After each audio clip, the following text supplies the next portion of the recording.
Aren't they cute, those primitives in their belief system? They looked at the natural world and they said, look, everything dies and then it comes back.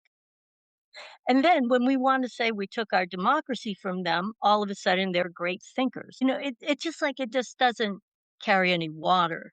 The bucket has holes in it. Their, belief system, much like our belief system, because their brain is much like our brain. For 50,000, some say 90,000 years, we've pretty much been Homo sapiens. And yes, the culture is wildly different. The ways of thinking are wildly different, but the think the thinking thing itself is not wildly different.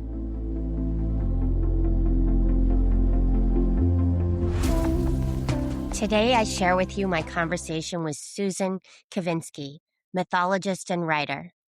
We talk about how ancient stories about death, rebirth, and the suppression of women's power illuminate today's political chaos. Susan has a master's degree in creative writing from USC and a master's degree in mythology and archetypal Jungian psychology from Pacifica Graduate Institute. She writes on her Substack, Modern Mythology, modernmythology.substack.com. Her essays have been published in This I Believe of NPR, Science of Mind magazine, and Underwired magazine, and she was a semifinalist for the Norman Mailer Prize. Recently retired, she taught English in the Los Angeles Unified School District for the last 25 years, winning Teacher of the Year in 2018. Susan and I had a juicy, open, and in the end, encouraging conversation. Not encouraging that it will all turn out as we hope, but encouraging in the sense that there will be signposts. We're not in a vacuum. We are humans in this together. I hope you enjoy my fascinating conversation with Susan Kacvinsky. So, Susan, I'm really excited to have this conversation today. And as I've been preparing for it, this memory keeps coming back to me of being in grade 7 and we were learning mythology and it was fill in the blank mythology. It was like Yeah, so and so did this and so did this and it frustrated me very much, this learning by rote, and I kept thinking like, what is the point of this? What is the point of this? What is the point of this? And now, I don't know, what are we talking, like almost 40 years later, I'm thinking, oh, maybe I get what they were trying to do, but maybe they weren't catching it.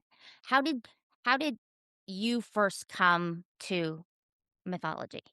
well, there was this kind of education, right, in middle school, and I read Edith Hamilton, and like a lot of little nerdy girls, I Mm, kind of got lit on fire by that. And I didn't think too much about it. I think a lot about what you just said about the way mythology is taught. I could talk about that for a long time, but I'm going to put that on hold for a second. Well, because there's a purpose to it that's like cultural, but mm. I'm going to put that on hold for a second and say I approach mythology as a writer. So I wanted to write stories and I wanted to understand all the old stories, the archetypal stories, the ones that hit a nerve, because they're so familiar. So for that reason, I went to graduate school and got a degree in mythology and Jungian psychology This because is those, Pacifica. yeah, Pacifica. So it was those two things together Mm. that I wanted as a storyteller, right? To be able to understand the psychology of myth and symbol and archetype, right? That's where the deep stories live, right? So I wanted to write those kind of deep stories. And I looked at the program at Pacifica, and I was like, I don't know, whatever. And then I got a postcard in the mail about it, the the mythology program opening up, and something in my heart just opened up. And it was like, this is it. You're going to do this. And I was like, "But Wow. it's gonna start in a week. How can you do that?" But I called the admissions officer and he said, "We can make this happen." And I ended up there on time with the cohort of women I was supposed to be with, most of whom I'm still close friends with. So Wow. it was like really kind of felt like destiny to be there. at the time. Wow. Yeah. And you were a high school English teacher at the time, is that I correct? was a high school English teacher at the time, so I had to, there's a lot it was a lot of work to do, like, full-time graduate school and full-time English teacher stuff, and thank God I have a helpful partner who became laundry man, grocery man, homework man, and a whole bunch of jobs that I just never found the time to pick back up again. Usually, I associate Pacifica with sort of a more academic or Oh, with a more somebody who wants to go into counseling. I haven't heard yeah. the writer angle. Can you talk about your time there? Totally, totally. The clinical side of Pacifica is like a whole separate, we don't even talk to those people, kidding. I'm kidding, but we generally don't cross paths with them very often. And then there's the mythological studies people. And then this was a hybrid program that had three like tracks to it. And one was mythological studies, one was depth psychology, and the other one was education. And most of the people in the track were with education, we're gonna go on and do, like, workshops and things like that, with that kinda Mhm. teaching.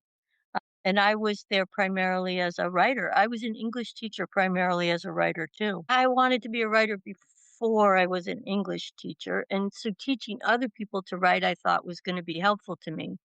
It turns out it was, but not in any of the ways I thought it was gonna be. So, as things go, um, Right. it was right. It was the right thing. And so Pacifica had all 3 of those things woven together, but I don't think that they were with the education part, that they were necessarily talking to, public school teachers like me. Right. Although my kids did benefit tremendously from me being kind of Oh, a I would imagine. subterranean renegade in the classroom. Well, Yeah. If you you can't know be subversive in the classroom, where can you be? that's right. And you know who you make me think of, and I had no idea before I started preparing for this episode, like, no idea when I first asked you. Marion Woodman. Oh, yeah, I met Mary and she was a teacher. Yeah. I Yeah, I know. she was an English teacher too before she That's right. but she was a renegade English teacher. Exactly. That's what makes me think of you. I taught Shakespeare as like she did, only not I didn't do like a whole semester like she had real courage and support, where they spent an entire semester on one play. We didn't do that, but we did like full performances and all kinds of fun things with Shakespeare. So, for people listening who maybe had a more traditional Shakespeare education, when you say renegade, what do you mean? I mean, having them act it out instead of read it.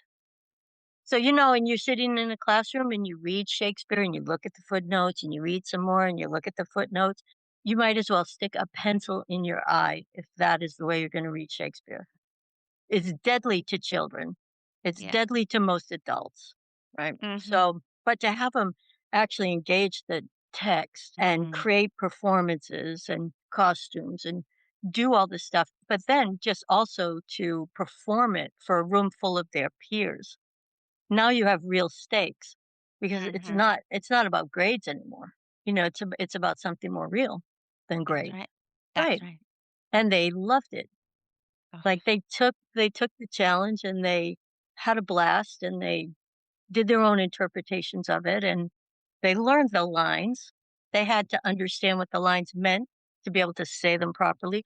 I mean, it was Mhm. just like a whole involved thing, and it was wonderful And so why does this I'm not questioning it, but I think it'd be helpful to explore. Why does this take courage? because people just want you to keep a pacing plan and do you know, teach to a test. Scores matter a lot, but the truth is by not doing that stuff, I had better scores than anybody Interesting. because you're teaching kids how to read, like how to really read and Mhm. not just like pretend read. They had to go deep and understand it and understand what the emotions are because you can read one word after another, especially if you're 17 and have the words goes in your right eye and out your left eye and it doesn't stop in your brain at all. It's really that's the way Okay, most so people read, not just kids, but most people. So it was really good for them. It was really fun too. Sometimes I felt like I was cheating a little bit when I had like 5 groups of kids off in different parts of the campus rehearsing, and I was kind of sitting in an almost empty classroom going, "Yikes." But that's the better way to teach is when they're doing it, not you. You know, I didn't need to learn the Shakespeare, I already knew it. They were the ones that needed to do the learning, not me. So, they did benefit a lot from my going to Pacifica. Yeah, I'm sure. Yeah. Do you have any thoughts on Taylor Swift's Fate of Ophelia? I'm not a Swiftie, but I am an admirer. I just totally support her as a woman. So Mhm. I'm not familiar with Fate of Ophelia. It's very much like, Miley Cyrus when everybody was dragging her through the mud. I would say to my son, like, I don't know her music and I don't follow her, but I love her anyway. I love I what love she's that. doing, Mhm, and I mhm. support her completely as a woman, and I feel like that about Taylor Swift. I'm not familiar with her music at all, but I completely support what she's doing, and as an English teacher, I love her because she's teaching her fans to read close. I mean, you have to read it and parse it and follow the Easter eggs. She's It's totally true. teaching them to read. And they It's love true. it. They get her lyrics, they take them apart. What could be better? It's true. Yeah. She No, had me diving into Hamlet. I haven't done that in yes, 20 years. yes, yes, exactly. That's why I love her, but I'm Oh, not familiar with her music. right. Yeah. Right. I love that stance. I think it's so important Uh, that we support each other. especially women. Exactly. Tell me about the women's mysteries of Eleusis. Eleusis, how do you say it? Well, people say it a lot of different ways, and it kinda depends Mm, where you're from. I say Eleusis. Eleusis, okay. Yeah. For a long time, there's been this kind of academic debate, which is rather deadly to several scholars about whether or not they were using a psychoactive agent at Eleusis in the women's mysteries. Where So is Eleusis? it's in Greece. It's about 14 miles from Athens on the coast, and it used to be a big temple. For 2,000 years, it was the biggest deal. Everybody who went there said it removed the fear of death. The rites removed the fear of death. And there was all these, writers in antiquity praising what happened at Eleusis, how it just opened everything. It changed your whole life. It was earth shattering what happened there. And it was Mm, a secret. So you couldn't tell the secret, they didn't write the secret down, and if you went and attended and you told the secret, carried the death penalty. You could be put to death for telling. So all these thousands of years later, we still don't know what the secret was. And Carl Ruck at Boston University and Gordon Wasson, some other people said that they thought that the drink that they served at Eleusis, the kykeon, was, psychoactive, and that it depended upon an ergo infestation in the barley on the Rarian plain mhm. that women invented making beer in this way that was like water soluble. So, not a lot of advanced brewing techniques and things like that. And the ergo is water soluble. And they thought it was in the kykeon. And then there was someone else that said it was like there's mushrooms involved. There's a bas relief that's pretty famous of Demeter holding up a single mushroom to Persephone, who's taking the mushroom. So there was a lot of speculation and then a classicist kind of going over Ovid and trying to see, like, where are the keys. Of course, there's big pieces of the hymn to Demeter that are missing, the pieces where they would have told you the real deal, or the 26 lines or so that are missing. It turned it very badly for Carl Ruck at Boston University. People didn't want to think, it turns out, that the ancient Greeks on which a lot of our civilization is kind of founded and these big thinkers like Socrates, Plato, Aristotle, and all these guys actually got their insights by doing drugs. Like people just didn't want that. They just weren't even willing this passionately as scholars to entertain the idea. It was more like, whoa, if you think that, you can't teach here. Right. Right, like that, shutting the doors Wow. down. They When said was this approximately? like the late 70s, Okay. right? So now there's a lot more research and the theory's a Mhm. lot more likely. This like continuation of this kind of pagan religions into Christianity. So Christianity wasn't just born whole cloth one day, Mhm. right? It actually came out of something, Mhm. and that had a lot of trouble getting traction. People didn't want to believe that there were, previous religious traditions that fed Christianity. But of Right. course, Course. there are. I mean, it's like nothing is just born whole cloth, really. People don't just change their belief systems and go, look, that mythology is better. I'm going to forget everything else and just do that. There's a huge changeover period. Can you And give some examples so that yeah, people can see? yeah. So, there were like in Orpheus, the Orpheum rites, the Orphic rites were very much like Eleusis. There was some kind of an initiation that took place around a Eucharist, right? So that's like a continuation of a lot of the ancient traditions into Christianity is this Eucharist where you're eating the body of the God, right? The God consumes you. You consume the God and the God consumes you in return, except that in Christianity, it's just a symbol. Like it's inert, it's not psychoactive. But there's a lot of evidence that in previous times that was psychoactive, that there were a direct experience of God. And people have countered that, oh, it was theater. They did a lot, it was all theater.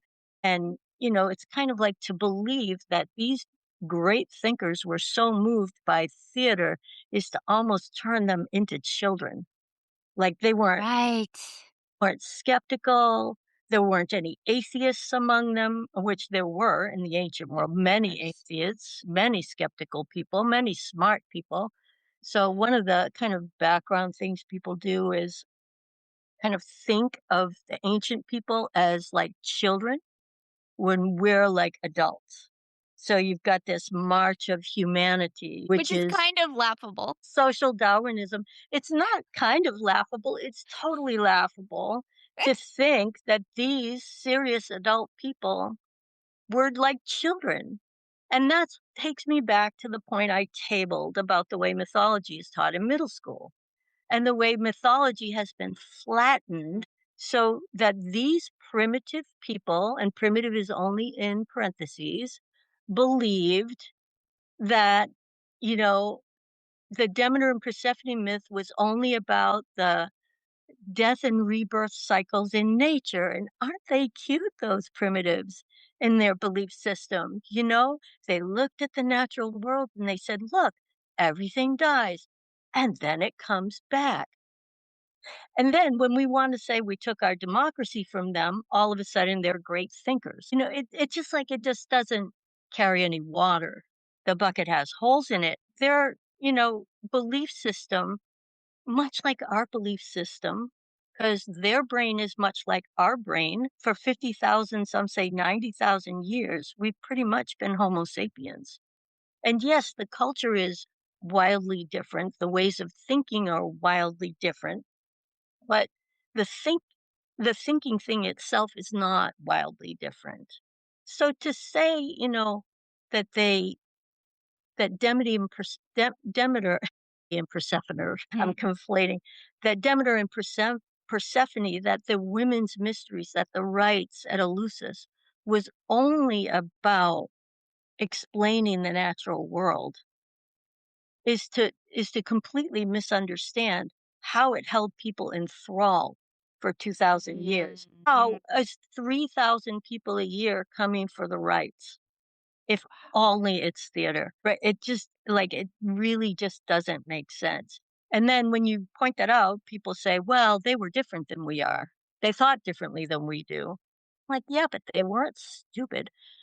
One of the scholars actually theorized that there were, like things on sticks, puppets and things And people were like, "Whoa, look, puppets." So when I wrote the scene in the novel, I couldn't help but put a few puppets on the stick. But of course, when people are looking at those puppets, they're under the influence of a psychoactive Right. compound that's really powerful. And they're having a direct experience of the divine. Hmm. And it's entirely possible to have a direct experience of the divine and still be an atheist afterward, right? 1,000%. 1,000%. Yeah. You don't have to lose your skepticism. You don't all of a sudden have to have blind faith. In fact, you don't have to have any kind of faith at all. It's not required. Oh, So no, this part is of the fascinating. problem is when you go from people having that direct experience of the divine and you want it to be mediated by a priest, right? And Mm. since women likely invented these psychoactive potions or whatever they were, wafers, whatever they were, all of a sudden now women can't administer the Eucharist. They can't be anywhere near it. They That's can't be fascinating. right. They can't be priestesses. You could be a nun, you can serve the priest dinner That's and right. clean up after them, but you can't be anywhere near the mystery. So, It's just amazing. This is yeah. So when you look at things like the way mythology is taught in amazing. middle s you see the flattening effect. It's not just the stories, of mythology that were flattened. Yep. So when you talk about aliveness, right? The aliveness of a figure like Dionysus Mhm. it was incredible, and Dionysus was involved in the women's mysteries at Eleusis, but at other places too, and the priestesses of Dionysus were called Maenads. They were Mm. all women, but there were some places that they wouldn't even allow men over 20 to come in. Yeah, only young men, but not many. And so men were mostly allowed. And at Eleusis, they would initiate anyone, Uh-huh. slaves, it didn't matter. If you only requirement was that you had to speak Greek and you had to promise to not tell the secret and you have to be able to say that you have not committed murder. You had no blood guilt. And Mhm. if you could meet that bar, then you could participate.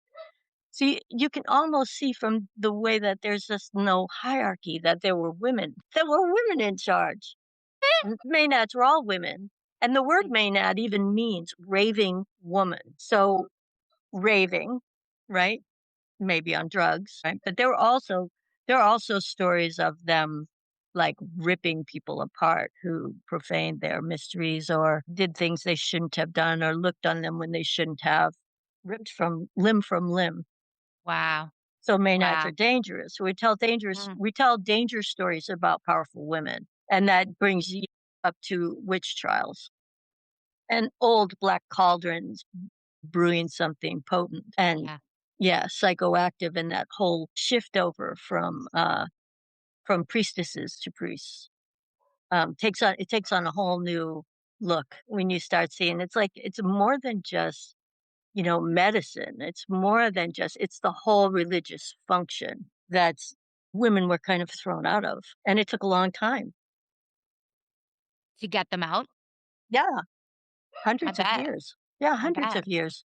Yeah, because these things didn't die. Nothing dies suddenly either, really. There's pockets here and there's pockets here, and That's you can chain a bunch of Cathars to the stake and burn them alive, but you're not gonna get them all. There's always gonna be a couple that get away, and, so it's it's impossible really to stamp things out. And if you sure. if you look at like the era of Paul in the house churches, right? So he's writing letters, Mhm. epistles, people, and some of them are women who have a church in their house. So why are there women's house churches that he's writing to? Because women still had certain amount of authority. They owned the Wow. house church. They were doing things. That's So amazing. yeah, yeah, it is amazing. And I it's, didn't know that about Paul. yeah, yeah. That's fascinating. So there were, of course, history's always going to be bigger than your received history, of course, because there's no way to give you Mhm. this like comprehensive Mhm. world. And they can't give you the comprehensive ancient world because one of the things Christians did in the changeover was they burned the libraries down. Well, things like that aren't accidental. Mm-mm. Of all the, you know, plays and literature and things that were produced in the ancient world, we have 1% of it that survived. That's not just some random thing that happened, right? So that's one of the reasons why we don't really understand a lot of what Right. we, yes, because we're Uh, not, yeah. And then when you are telling history is a narrative, and there are people in charge of the narrative. There are academics, there are scribes, there are teachers. I mean, they're, they're almost a priestly class who are going to come now and tell you the mythology because that's what history becomes. So going back to middle school where we started, it absolutely irritated me. This story that I was being told about hunter gatherers and the division of labor and right. how men were hunters and women were gatherers. And I would sit there and go, who says that Mm-hmm. women can't hunt? Because I bet you don't have any proof of that. Like, who says that women, even small animals, like, Mm-hmm. how did we get this story that means that I can't be, right, one of the hunters? And it turns out it's just a fabrication and accretion of layers and layers and layers of story that has a purpose. And so, from your perspective, having moved into patriarchy solidly now, I can see why potentially, but how do you think that happened in the sense of if we were all living and some Well, I don't women were think we hunters all and were. got Yeah, I don't think we all were. I think that if you look that it's like looking for like one narrative through line of how things were to how they are now is how we kind of get lost. So there were Mhm, cultures that were very patriarchal and very restrictive, and there were cultures that were matrilineal, matrilocal. There's not much evidence that there were matriarchal cultures, the cultures that were matrilineal and matrilocal were more partnership, egalitarian cultures, but inheritance was through the woman, land ownership was through the woman. You knew who your mother was. You didn't mhm. necessarily know who your father was because there weren't strict rules about marriage, divorce, who's the father didn't really matter. And what time period are you talking about right now, and what So I'm location? talking like Neolithic Okay. kind of Mhm, times, right? mhm. So there's this like whole vast area of time that we don't know too much about, but we do know that it was a lot of it was matrilineal, matrilocal. The women owned the house. So that meant it when you married, the husband joined the woman's family, and that the uncles kind of, if they didn't marry, they stayed in their mother's house and ran things and kind of were the male mentors for children, were the mother brothers, not so much the fathers. So the ones that initiated boys, taught boys things were the mother's brothers. How did the Fathers just patriarch weren't that fathers just weren't that that's that is fascinating.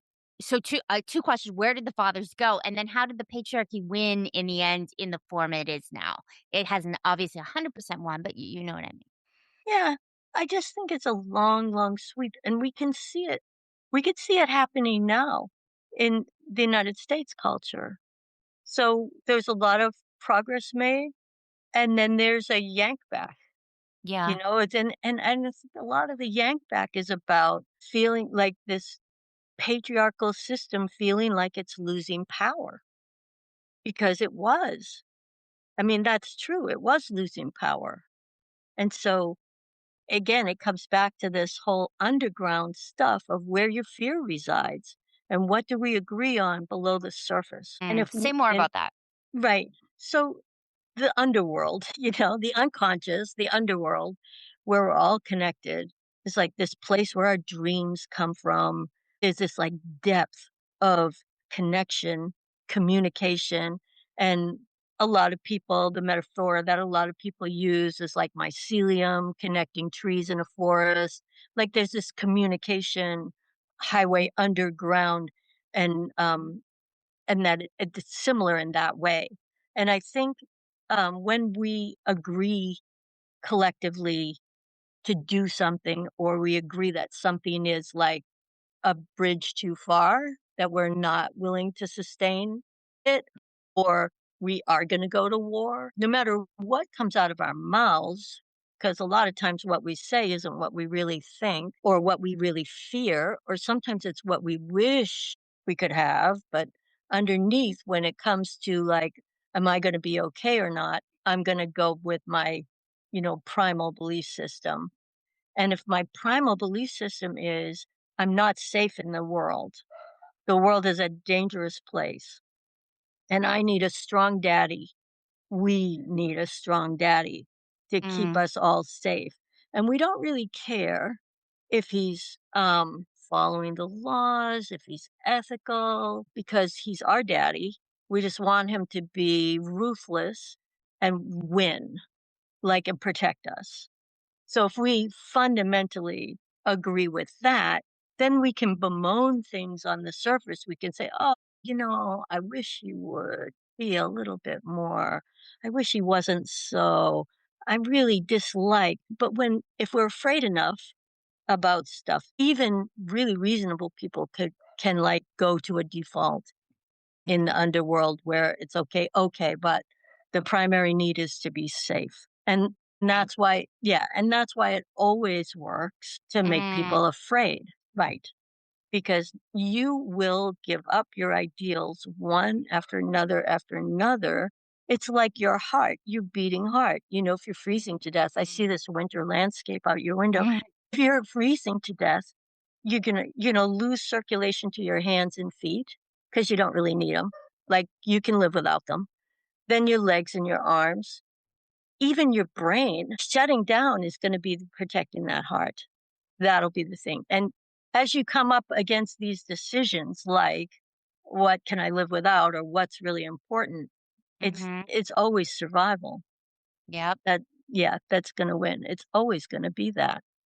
And so it's like that Mhm. mythologizing of this, stories that we tell, which is why I'm always really talking about modern mythology. How are we using mythology now? How are people doing it, Exactly. right? How are people mythologizing figures, but mythologizing stories? So what are you seeing now in Oh particular? my God. I see a hijacking of the mythological function of human beings. So I would say we're not Homo sapiens because clearly we're not wise. We're Homo mythologica because we mythologize. That's what we do. And, Mhm. Trump has been mythologized. He's not the actual Trump isn't any more like the mythologized Trump than the actual Jesus is any more than the mythologized Jesus. Right. Right? There Mhm. probably was scholars pretty much agree that there probably was a historical Jesus, but Right. that doesn't mean he has anything to do with the mythologized Jesus. Right. Right. It's Mhm. all the mythology that grew around him that was added on in 400 years or so after his death. This piece about the virgin birth. Why? Because almost every savior in history, and there are many, had a virgin birth story. So you can't be the savior if you don't have a virgin birth Mhm. story. So we're going to make sure you get one. And it's like, so it just gets added, but it's also never really been let go of. Like I said before, people don't really let go of their belief system. They just put the new one on top. So if I already Right. believed in a savior with a virgin birth story, then it's really just it's got another name. Right. Is it, Zeus or is it Jupiter? Is it Mm. Demeter or is it, it doesn't matter if you use the Roman name or the Greek name. Really, most of the time you're talking about the same mythological figure. So, Right. it's kind of what we do, and it's been hijacked, that mythological function with with outlets that are cynically telling people things that are not true. And it's hard to get past that once people are in the mythology. So, what is the hijacking exactly?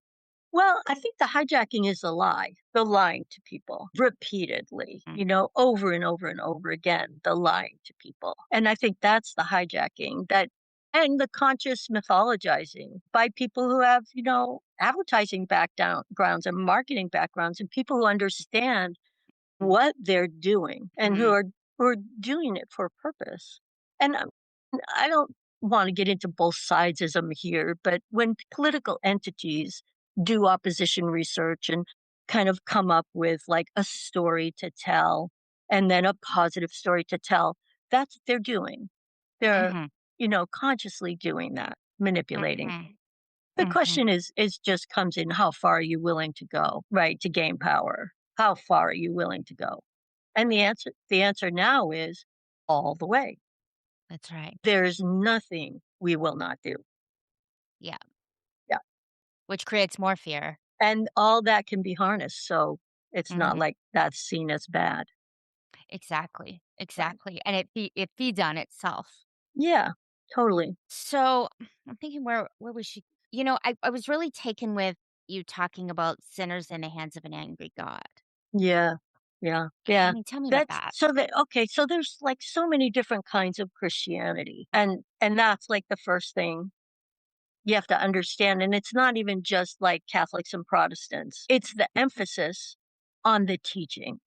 So when you look at Sinners in the Hands of an Angry God, the Puritans that founded the United States, first of all, there were a lot more people here than just Puritans. They're probably about 30% of the population at the time, but they were the people in power. They ran the courts and the churches. So they were in power, but they certainly weren't the only people here. Their religion, their specific religion, was a fear of death religion in my opinion.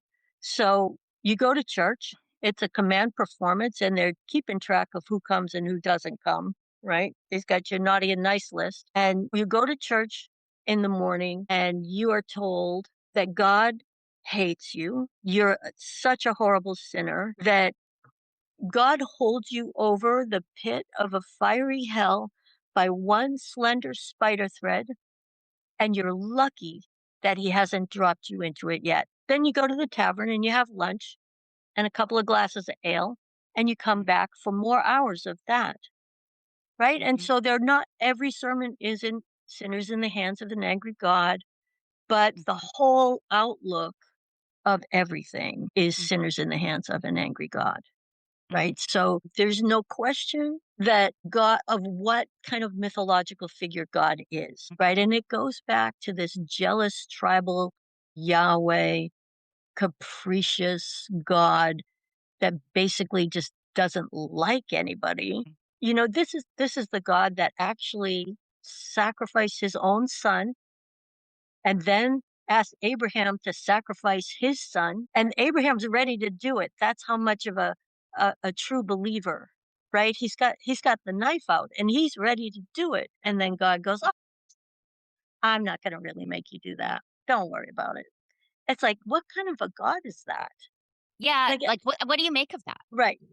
Well, I think that if God were feminine, if it were the divine Mm, feminine, and she mhm, came to the choice of like, am I going to sacrifice my only daughter? She would go, no, I'm not sacrificing my only daughter. You're going to be kidding me. I'm not mhm, sacrificing any of my children. I'm not sacrificing even you, right? I'm not doing it. So I think that it's like when you tip so far into patriarchy, that's when you get like so out of control. It just it just beggars common sense, you know? wow. And then these stories are held up over and over and over again. Uh-huh, Like this is the kind of soldier you're supposed to be, willing to sacrifice your son that's for right. God. And if you're not that willing soldier to sacrifice your son for God, then you're going to hell. And maybe you're going to hell anyway too, because there's no guarantees here. I mean, you could spend your whole life as, perfectly as possible, and God still might have preordained that you're not going to go to heaven. So here you have these people just terrified all the time, Mm, which is and why I that's call what it, they're doing in Sinners of a Hand in the Hands of an Angry God. yeah, They were terrifying writing them, terrifying them. Yeah, and 6 hours this sermon. delivered Ooh. at a deadpan. So Oh, it's not hellfire and brimstone. He's not a modern preacher going, "Oh, don't you." It's not that. It's God despises your presence. That kind of straight delivery. And in the audience, God. people were screaming out. People lost consciousness. People are like confessing it really stirred them up. And that's where you see this, death cult. That's what they were, this terrified of Yes, death right? cult. Right. Mm. So that's my second novel. My second area of focus is the Hartford witch trials, which are 40 years before Salem. So, you have people being accused of all kinds of terrible things. The woman that I'm writing about, Catherine Harrison, her neighbor testified that she saw a black dog walking down the street with Catherine Harrison's head on a black dog body. And that was admissible evidence in court. Finally, John Winthrop Jr. just said, we need some rules here about what's admissible in court. It's like if you read what people have written about this period in a United States history, you'll see they blame hysteria. It's like poor hysteria taking another bad rap. Right, right. It's like everything, the witch trials of Europe, the Spanish Inquisition, Presbyterians in Scotland, some of the most horrible things, poor hysteria takes the rap. Oh, they were just hysterical. No, no, they weren't. Some people, yes, were hysterical, but the fear is whipped up That's for a right. purpose. The purpose of the fear is to keep control. And we see that right now. I mean, We if we're do. talking about We hysteria, we haven't changed. no, That's we the have whole not. that's the whole point for me about writing historical fiction is that Mm, we're still in the grip of Puritans who want to whip up fear to control right. all of us and tell us what's good and what's not good, and daddy's in charge, and you shouldn't be gay, and you definitely shouldn't be trans, and it's just like all this control. And the other weapon is shame.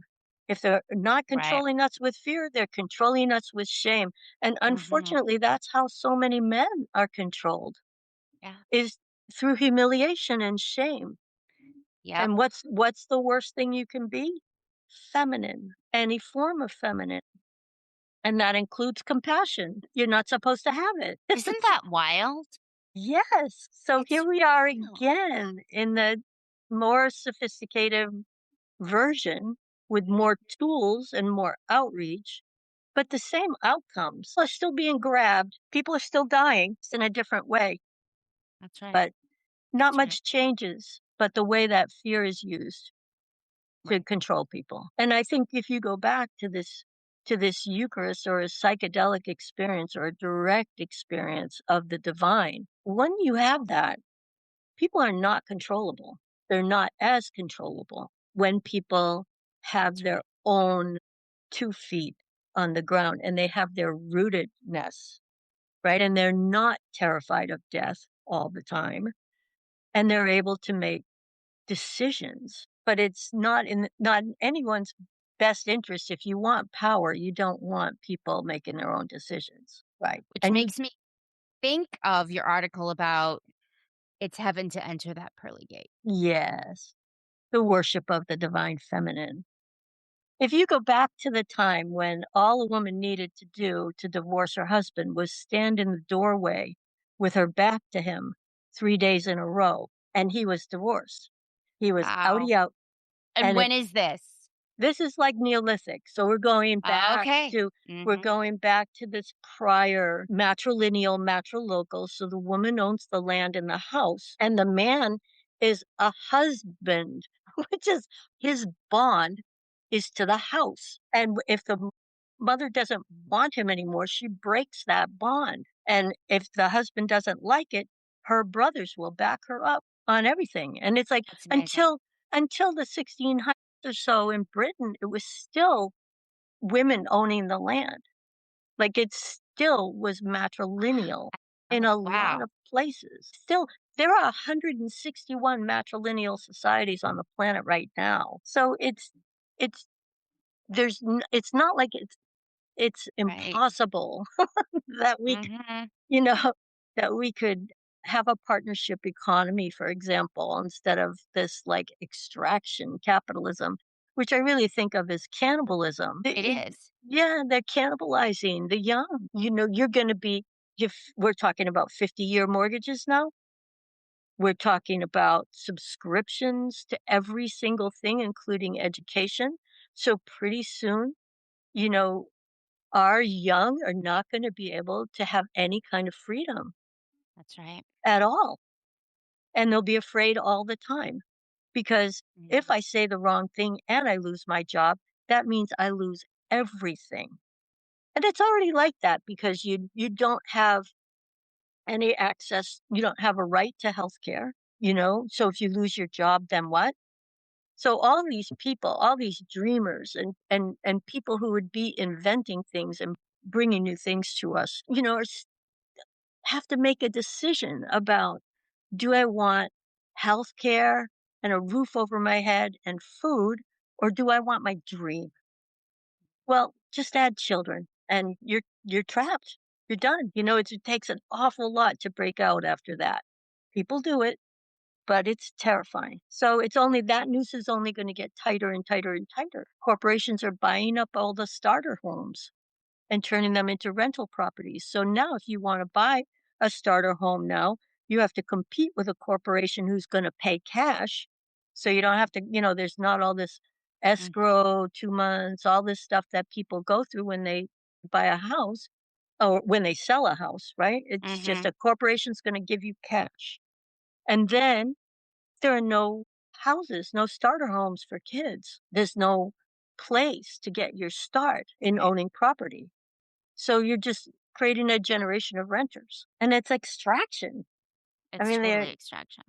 they're It's to cannibalizing the young. So from your perspective, there's no end. Obviously, we're just unfolding, but what's the end game here? Because it feels like to me like something has to Oh, break. yes, that's the end game. Something does have to break, right? Because you look at our mythology, go back to our mythology again, and you see like Star Wars, or the rebels are shooting the Death Star. It's part of our archetype that you can't do this for long. You can't do this forever. Um, and Right. right, you just can't. You could try to turn it into a slave planet, which is what they're trying to do, but it doesn't really succeed forever. It does fall apart. And I think it's already fallen apart. There's big cracks that are already taking place. And you see when people lean in to you know, we're for the people message, free healthcare, childcare. Just look at childcare. For a lot of young people with small children, childcare costs more than their mortgage. I know, that's wild. That is wild. So if you look at what New Mexico's doing in giving free healthcare, well, how does that free people? It's tremendous how it frees people.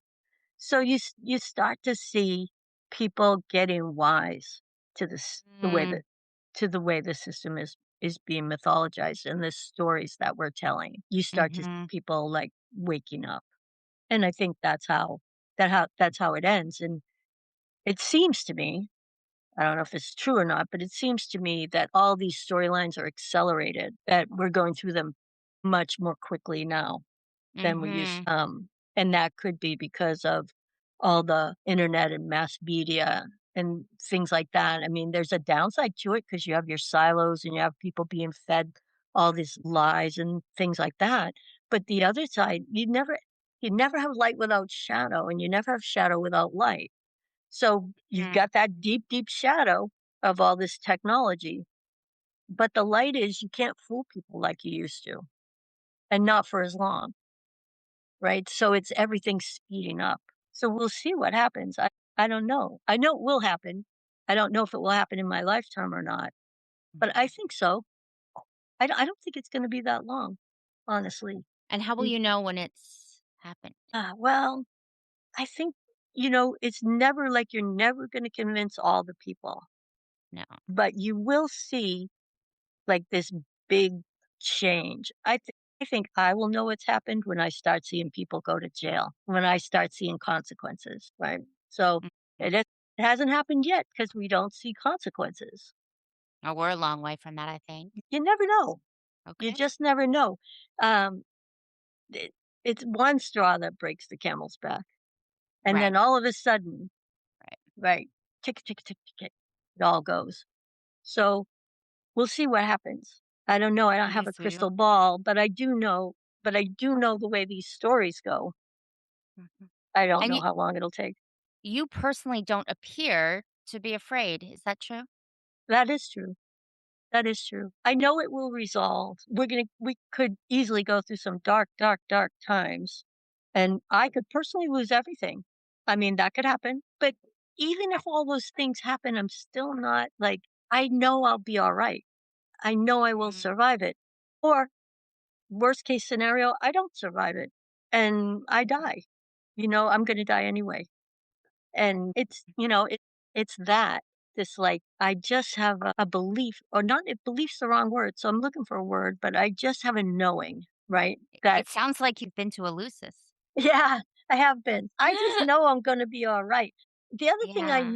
The other thing I know is that if I have to go through pain and suffering, not the first time, Right. I can do it.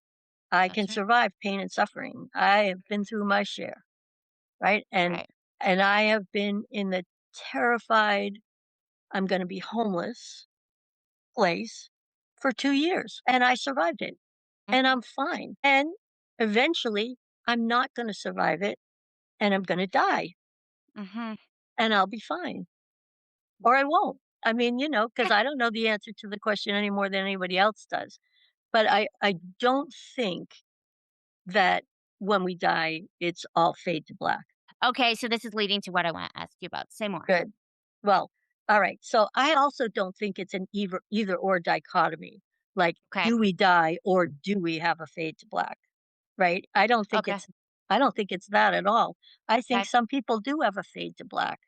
That some Okay. people just go completely unconscious, like they lived, and their energy goes back into all of nature and they Uh-huh. can't hold themselves together. And Oh, I think that's a interesting. possible outcome, right? But I also think it's a possible outcome that you can hold your personality together and that there are other levels of existence beyond this one. I think it's entirely possible that, you know, I did a lot like a deep dive of a couple of years into near death experiences about maybe 15 years ago Mhm. and and just read and read and read and then I went to see some of the doctors who were like saying things like we shouldn't even call it a near death experience. We should just call it an experience of death because that's what it is. Mm. Right? You have an experience of death and then you come back. And so many of them, and not all of them are positive, by the way, just the Mhm. vast majority. And Mm. it's like between 17 and 20% of people who have near death experience when they're like dead on the table or whatever it is. So not everybody has them, which is another reason why I think not everybody, that it's not like it all goes this way or it all goes that way. I always kind of default in favor of complexity. I Fair. think I Mm. think it's not like this or that. But I also think it's not any gonna be any version of the mythologized heaven or the mythologized hell or, those kind of stories. I I don't I don't see how it could even happen. So, but if you read the near death experiences of people that didn't have a positive experience, what they came back with was, "I need to be a better person. Interesting. I need to be Okay. kind." Yeah, I need to be kinder. So here I was in this dark, horrible place, and, you know, certain painful things were happening. And then some of them were like, I just asked for help. And then there was help. And that's Mm. my experience of being alive as well. That when I ask for help, like I sincerely get to like, I don't know what to do. I don't know what I'm doing. Clearly what I did didn't work. I got myself Mhm. into this situation with my own thinking and now I don't know what to do. And I genuinely ask for help. I always get it, and never in the way that I think. There's what I hope Mhm. for, yeah, Mhm. there's what I hope for, there's what I fear, and then there's what actually happens. And what actually happens is never something I could have planned or even asked for. Like, I didn't even know enough to ask for that outcome, you know? So Right, I think right. I think it's like that. And I think there is synchronicity. There is some force. It's some people call synchronicity, and some people call grace, and some people call there's a lot of names for it that brings people together at the times that they need to come together.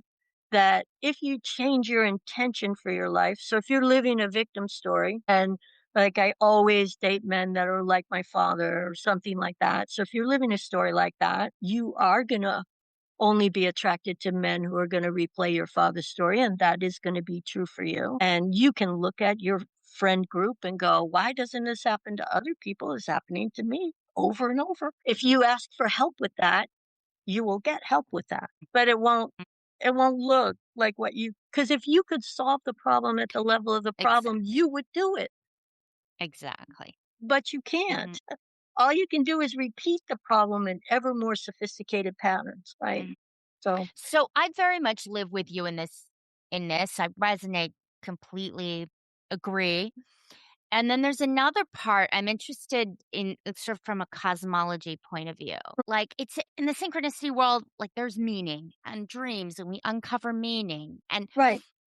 I feel good about life there.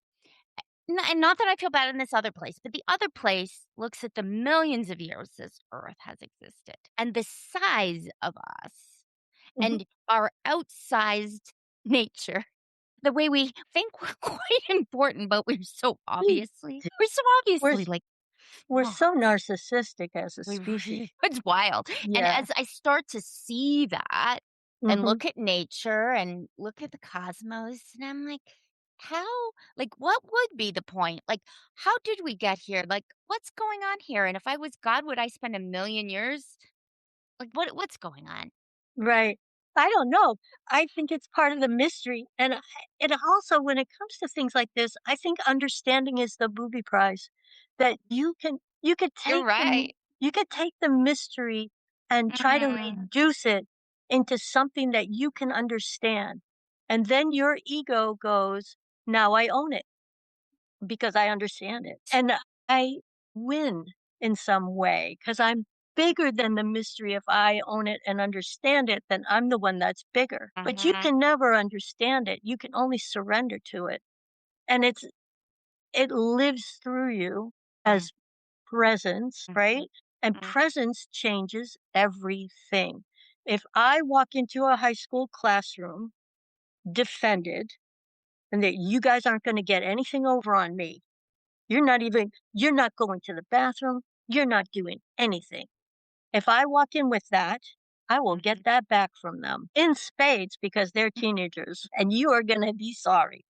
But if you walk into a classroom as presence, you don't even need to say anything Mhm. necessarily, right? Mhm. There's just this like softness that comes into it. And sometimes that softness opens up people's pain and people's trauma.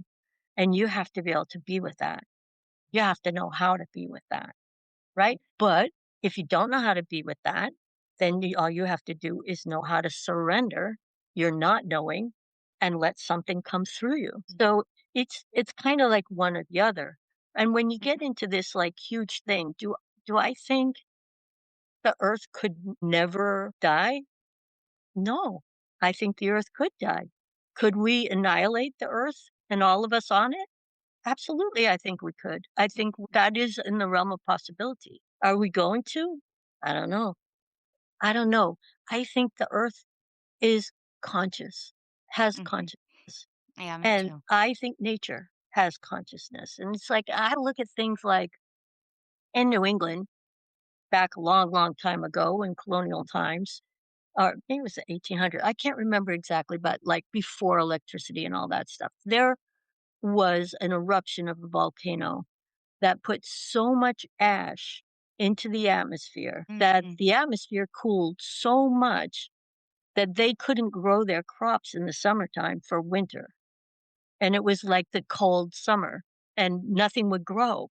And it was horrible. It was a horrible thing. But I think about that now and I think, okay, so what if we get to this global warming tipping point and all the volcanoes decide to just spew ash into the atmosphere and the whole thing cools down? Mm, I'm not saying that will happen. I'm just saying that there's a third thing that we can't yes. think of.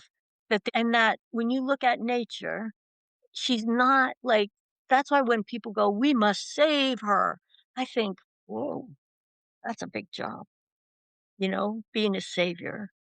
I Right. don't know. I don't Mhm. know. And that's not to say that we shouldn't do everything that we can.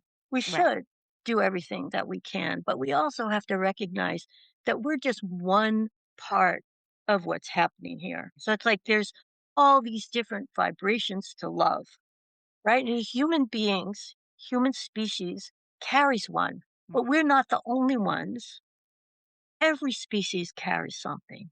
They Mhm. carry an essence of love, an expression of it that goes together to create the universe. It's not the human verse. So, Mhm. and if we do all kind of cease to exist here, if that outcome is going to happen, or if it does happen, then again, I would say we're all going to die. We are all going to die. And maybe we all die together. Maybe we all die one at a time. I don't know, maybe we have another world war and many of us die at once, another mass killing event. I don't know how it's going to go, Mhm. but I know it's really important that we're not the only species. That's the other thing That to think about mhm. when we think about like evolution and the way evolution is taught. It's like here we are at the pinnacle. And until Jane Goodall, we thought we were the only ones that used tools. I was taught that, Yeah, it's true. in middle school science as a fact, irrefutable. That human beings are so superior because we're the only ones that use tools or we're the only ones that have language. No, we're not. I just witnessed a hummingbird fight and they were talking to each other the whole time. Oh, they're amazing. They're They just are amazing. I have a bully bird who wants to run the feeder. I think I'll name him Elon. I love that. So, like, you've experienced a lot and come to a quite a grounded place of being okay in a world that Yep, doesn't feel very okay. And right. so if somebody's listening and they're like, I just like relationships are weird right now. Like, how do I earn a living? Like, what would be your advice? My advice is always some form of willingness. I think that willingness is the key that unlocks Mhm, everything because it isn't out there. The problems are not out there. The relationship problems are not out there. They're all in here and they get projected out there. mhm, So when I was waking up from deep trauma and like a childhood alcoholism, domestic violence, sexual impropriety, you name it, it's all there. When I was waking up from that stuff, my prayer was, I'm willing to feel this. And if you stop defending the bad emotions, trying to keep them out there, but you recognize that they're not going to kill me, they're emotions. mhm, I'm willing to feel it. mhm, And then I would just add the caveat with as much gentleness and grace as possible because mm, you can have gentleness. So for me, that looked like I was going to have to get to the point over and over again where I didn't know what to do. I was terrified by all my options. And I finally broke, had the big cry. And then when I came up, everything looked different. And I kind of knew what to do. I kind of knew what next step to take. And that all doesn't happen in one day. But I think mythologically, it happens on your Good Friday and you get crucified, and then you're dead for 3 days, and on Easter you rise again. And it's pretty much a pattern you can depend on. It just you have it's to be true, with, right? and it goes all the way back to like Inanna and like, a long, long time ago. She goes down into the underworld to meet her sister, whom she has really wronged. I mean, she killed her sister's husband over like a bet. she's really wronged her sister, and she's gonna go down there to go to the funeral. He has no business going to her sister's funeral.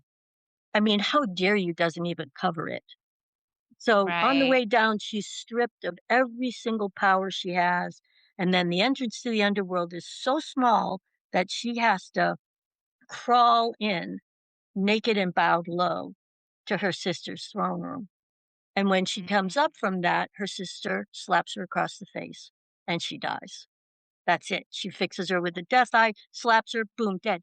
And then she hangs the corpse on the wall for 3 days, and Anna's just dead there.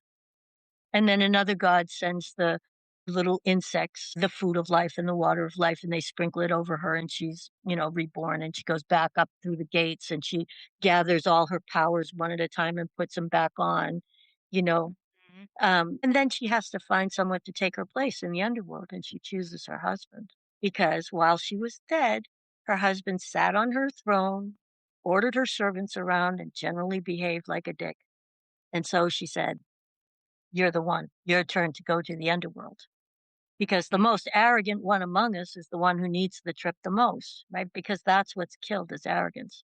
And I Yes. see a lot of people saying Oh. now, about the spiritual journey with women that all these religions, Buddhism and all these other, religions that want to annihilate the ego, they're all like patriarchal religions and that women need to build up their ego, not take it down.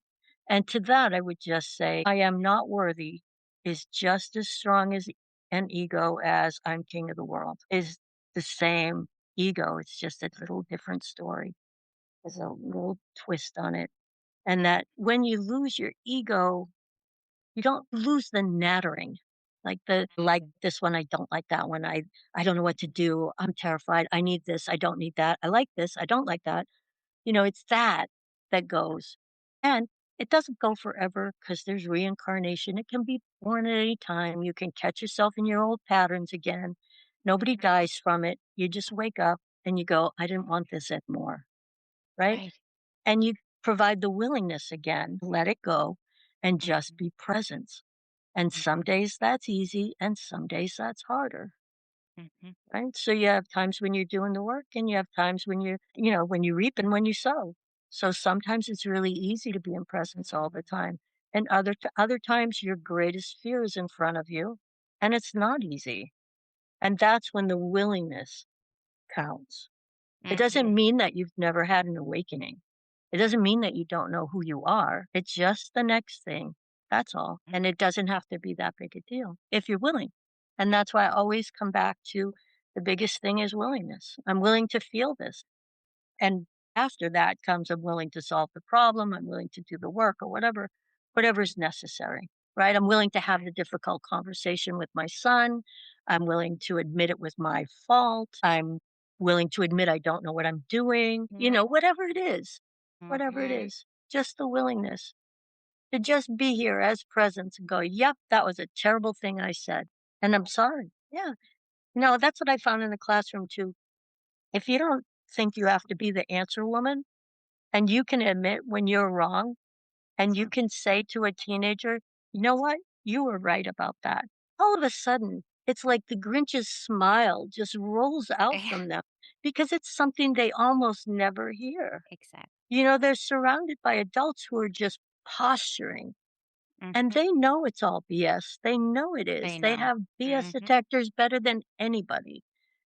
And yet you will never, ever admit it. And when someone says, you're right, I was afraid and I said some bad things, they just go, it's all right. It's all Yeah, right, Miss K. exactly, exactly. We I can got really you. relate to that in the therapy room because it's Yeah. similar, Yeah. where it's just like, "I tried too hard there, I pushed too hard. Right. I'm sorry." Right. And people are just stunned, and it gives them a Stunned. permission. Because you're Oh. supposed to be the answer woman, right? Mhm, You're supposed to mhm. have it all set. And I tell people all the time, if you're working with a therapist who's never wrong, you have the wrong therapist That's for and you sure. need to go. You need to absolutely go. If you're working with therapists who will not like Mhm. talk about any challenges or problems that they've had, I think you're just in the wrong room. Someone who's doing it by the book. run, run, run. That's right. Unless you wanna train that person. I mean, you wanna pay to train that person, you can stay, but I don't think it's Right. gonna get you very far. Well, it Mhm. might be good for them. It's just the vulnerability, and that's this, like, Mhm. patriarchal culture just coming back to it, I is the know. thing that you cannot have is vulnerability. And yet, when you stand there with your throat bare and the wolf circling and you don't do anything to defend yourself, they don't attack. They just don't. That I had that moment in a classroom, middle school. Oh, Wow. oh, middle school, middle school. You are a saint. Bless their little hearts. I only did it for 3 years and it was hard, hard, hard. Right. But I was Mhm. at this moment with them, and they were out of their minds, throwing backpacks at each other and stuff, and I'm just standing there, and my goal that day was, I will not push against them in anger today. No matter what they do, if they tear the wallpaper off the walls, I don't care. Mm. I Mhm. will not move against them in anger today. And they got a little out of control, and I just stood there. And I'm looking for my trigger, like, what's my trigger that causes me to yell at them? And I'm there and I'm paying attention inside, and I'm paying attention inside, and I'm letting them do whatever, and all the little feels come up, like, if an administrator walks by right now, you're gonna lose your job. Mm. All those little triggers, and I let them all go by, and I didn't move, I didn't take the bait, and then I saw the thing in me that moves, and the thing in me that moves sounds like this, "That's it." Simple. So quiet, you could barely notice it, but after "That's it," I had permission to do or say anything, because that's it. That's as much as Mm. I can take, and now I Mhm. can't take anymore. And when Uh-huh. I saw "That's it," and I let it go, and still nothing happened, all of a sudden, everything opened. Everything Mm. opened. The inside was outside. It was Mm. holding the room. It was Mhm. present. And one of the boys, the biggest troublemaker, who I secretly adored, he said, "Miss K, are you all right?" And they all stopped and turned and looked Mhm. at me. And we were just in this delicious moment together. They weren't gonna kill me, they weren't trying to do harm to me, they were just being middle school kids, and it was an incredible moment inside that I didn't have to move. Like, you move toward things in anger, away from things in fear, Right. right? Or, there's a 3rd one, I can't remember what it is now. That's mostly because I'm moving toward or away, and when I didn't do either one mentally, right? Mhm. When I didn't move against them and I didn't move away from them, I was just with them. Mhm. That's when it opens. And that's what willingness will give you if you're just willing to feel it. And they were terrible feelings, but they're just feelings, Right, exactly. right? And that raises one of my favorite topics, which is feeling our feelings is so You have anathema, to. and we You have have to. to. You Mm. have to. There's so It's much the freedom. solution. And I think Yes, when you it's go the back to solution. talking when you go back to talking about how we're a collective again, to Mhm. bring this back around, if Mm. we're not willing as a culture to feel our feelings, then we have this outpicturing of a shadow that we have to deal with in the culture, because there it is, and you can't deny it. And it could take the form of a war. It could take the form of an authoritarian government. It could take a lot of forms, right? But it's gonna outpicture somehow in the world if collectively we're not willing to feel. And collectively, we've not been willing to feel. It's one of the tenets of patriarchy. You're supposed to be stoic. You're supposed to just work. That's right. You're not supposed to feel, Mhm. especially if you're a man. You're not supposed to feel. It's like feelings have been shunted onto women, and then, we have to carry the shadow for everybody. But even if you're a good woman, right? You don't feel in front of people, right? You put dinner on the table, you do the dishes, and you go off by yourself somewhere to cry if that's what you're going to do. But you don't That's cry in right. front of people, and you don't ask for things to change. Mhm. You carry on, That's right? right. And you get up That's the next absolutely right. morning and you do it again. You wipe your eyes and you do it again. Instead of going, if I'm this upset, something must be wrong. Right, exactly, Instead exactly. of that, because we're all supposed to be stoics. It's amazing. That again, as a therapist, I noticed that people would come into the office, they would start to cry, and then they would apologize to me crying. Right. And I'm like, "It's literally what I'm here for." Right. It's literally why you came. It's so encoded that it's not okay, and they would say, "I'm Right. sorry, I promised myself I wouldn't cry today. I didn't wanna get emotional." I'm like, "No, no, no, it's good. Let's keep it going." It's like this big water balloon and you're gonna stick a pin in it, and, it's not gonna just come out in 1 hour. No. So we're all terrified of our feelings, and so we're gonna deal with them in the theater of circumstances, collectively and Well said. individually, and that's what we're doing. That's what we're S doing right now. so if you could prescribe one myth or story for our Mm. culture to spend some time with right now, what would it be? Oh, it's the Anana story for sure. Hmm. Yeah, definitely. I, Mhm. wrote something like 12 essays about the Anana story on modern mythology and this weaving of mythology and modern politics. Mm, So going back to like what I think is the moment when the trouble we are in now was born, which is in the Nixon administration, when Nixon and Roger Ailes were just like wistfully dreaming up Fox News. If only we had our own media where we could, you know, just stop being raked over the coals by journalists and just be able to put our own truth out. If only we had a place where we could give our story and not get all this pushback. If only. And then that turns into Fox News, and then Reagan, of course, does away with the fairness doctrine, and we just keep marching. But it's the death and dismemberment and descent of our culture, which I think, mythologically speaking, we will rise from it. We will come mm, back from it. I have no mhm. doubt about it. So, when you're hanging on the meat hook for 3 days, think about London after World War II, when it's just rubble. Mhm. It's just rubble. And people are like, real people are dead. Lots of people are dead. And so when you look at that moment of naked and bowed low, right? I don't think we're there yet. I don't think we've had the thing, whatever it's going to be, that Mhm. causes us to enter the underworld naked and bowed low. You'd Right, we're think, just heading down. yeah, we're still descending.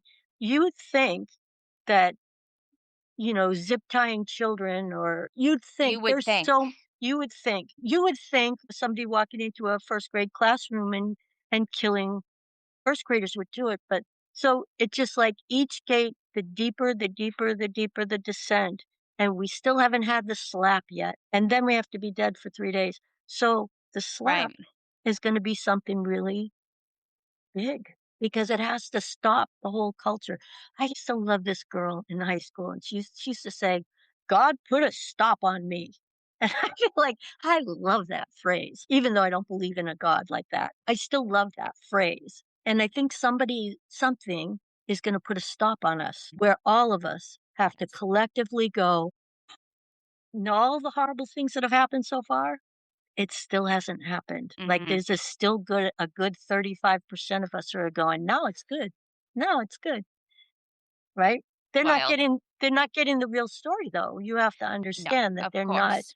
they're not they're not being told the truth of what's really happening, which is comes to the other drum that I'm always beating, is when we have that moment, and then we're dead for 3 days, and then we come back, we have to find a way to take them with us.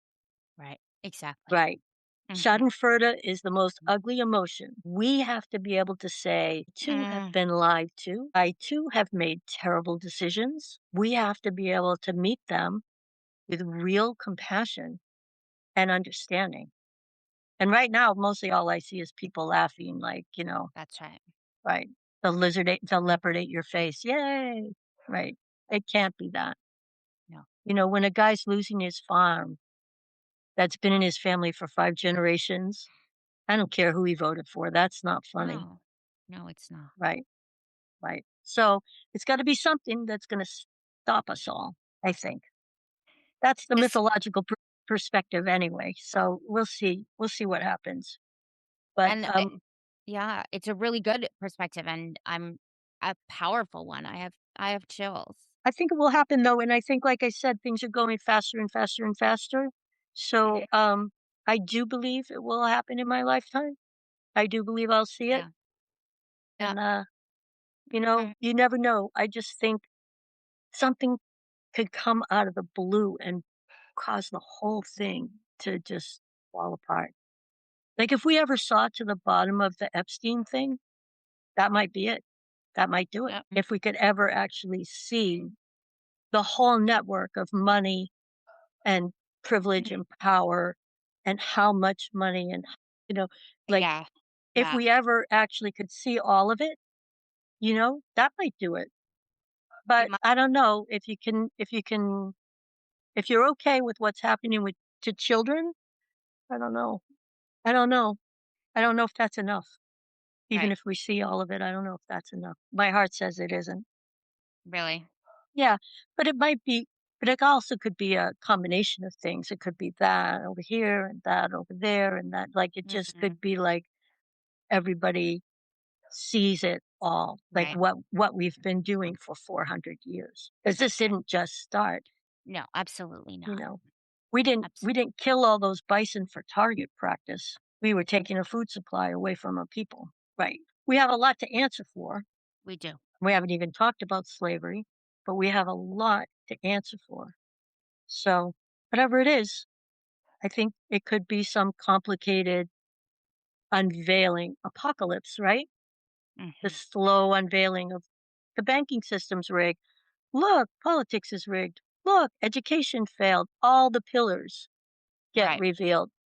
We could actually be at the tail end of an apocalypse where everything's just revealed Right. to be what it is. Mhm. And we see. And then enough of us go, that we don't have to live like that. Right. We don't. Mhm. We don't. We We don't. don't. So more We of don't. us. Well, this has been so rich, Susan. I I've got all these ideas and thoughts in my It is. head, and I'm like, Yeah. and it's just so good to talk with you and learn and expand the frameworks for thinking about what's happening right now because it can be very scary. Yeah, no, if you get caught in the details of it, it's terrifying and horrible. Mhm. But cultures don't move that way. They Right. it's bigger.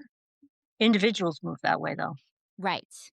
Right. And we have to remember we are not alone. We are doing this together. Yeah, we've created this theater together. Yeah. Is there anything else you'd like to say before we finish today, Susan? It's really important to me that people understand that mythology is political, Right. that it's not these are not separate things, and that mythology is being used against us right That's now. right. Very smart people who understand how all this works are using mythology, and that it wasn't just ancient Right. people that do it, right? We do it. We're doing it all the time. All you have to do is look at what happened after Trump got a little ear winged to see the mythologizing process taking effect. Yeah. And, Yeah. you know, that's that's the mess we're in. It's mythology that creates worldview.